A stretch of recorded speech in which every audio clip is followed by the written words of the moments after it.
R&D, on peut être perçu comme un public un peu élitiste qui ne recherche que la beauté scientifique.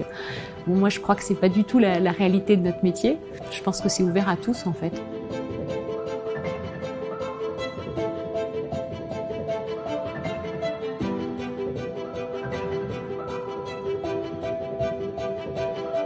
Je suis chercheuse à EDF R&D, dans le département Osiris, où je pilote une équipe d'une vingtaine de personnes autour de la question de la gestion des risques et des marchés financiers et d'énergie. On travaille avec des clients qui sont en fait des entités opérationnelles du groupe, pour lesquels on va fournir des outils et des méthodes qui les appuient sur ces questions de risque et de modélisation des marchés. Avant ça, j'étais chercheuse dans le département, notamment en lien avec l'académique au sein du laboratoire FIM, Finance des marchés d'énergie. Je suis aussi enseignante en parallèle à l'université Dauphine pour des étudiants qui sont en Master 2 et où je leur enseigne un cours qui s'appelle Energy Derivatives pour les aider à comprendre les réalités du marché électricité, comment on le modélise et comment on va aussi valoriser les options qui sont inhérentes à ce marché.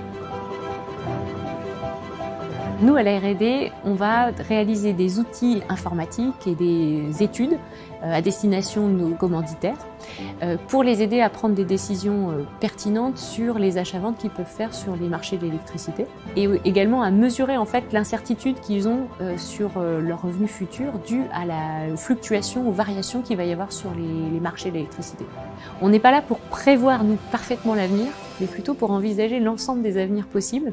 Ce qui est produit et ce qui est consommé fluctue en permanence. Le fait que ça fluctue et qu'il y ait à se poser des nouvelles questions tous les jours, c'est ce qui me motive et ce qui me fait lever le matin. Avoir des nouveaux problèmes à résoudre, oui, ça c'est génial.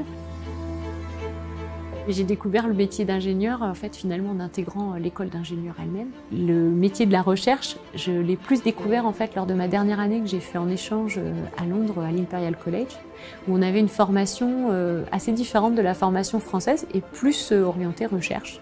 Et là, ça a été une révélation. Je me suis dit, je veux faire une thèse, c'est magique.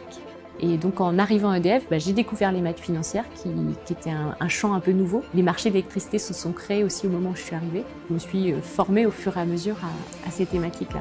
J'ai eu la chance de rencontrer des personnes scientifiques qui sont vraiment très inspirantes, des chercheurs d'une qualité humaine et technique exceptionnelle. Donc c'est vrai qu'on n'a qu'une envie, c'est d'essayer de les suivre. Je pense qu'on ne peut pas être un bon enseignant de fac sans être un chercheur sur les matières dans lesquelles on est. On a besoin d'être au fait aussi de l'actualité de ce qui se passe. Et on peut être un bon chercheur sans être enseignant, mais pour faire passer et prendre du recul sur ce qu'on est en train de faire, c'est quand même une formidable opportunité, je pense. Plus d'énergie renouvelable, c'est aussi donc des énergies intermittentes. Donc ça conjointement fait que les prix de l'électricité sont aussi plus intermittents. On ne peut pas anticiper un an à l'avance quelle va être leur fluctuation. Par contre, on va avoir des prévisions météo qui arrivent dans les quelques jours avant et puis qui se raffinent au fur et à mesure. Pour nous chercheurs, ça a une composante passionnante parce que on découvre des nouvelles données, des nouvelles réalités. On traite des sujets qui sont au cœur de la transformation de nos économies et de la décarbonation. J'ai découvert l'existence d'Émilie du Châtelet, qui a été élevée à l'époque de manière assez non traditionnelle pour une femme, parce qu'elle a eu la même éducation que ses frères et elle est devenue scientifique, femme de lettres. Elle a traduit notamment les écrits de Newton et elle a été notamment la compagne de Voltaire. Donc une femme éclairée, elle a contribué en fait à faire évoluer à la fois la perception peut-être qu'on peut avoir des femmes dans le milieu scientifique, le fait aussi de montrer qu'il n'y a pas de barrière, que tout le monde peut rentrer dans le monde scientifique et s'y épanouir.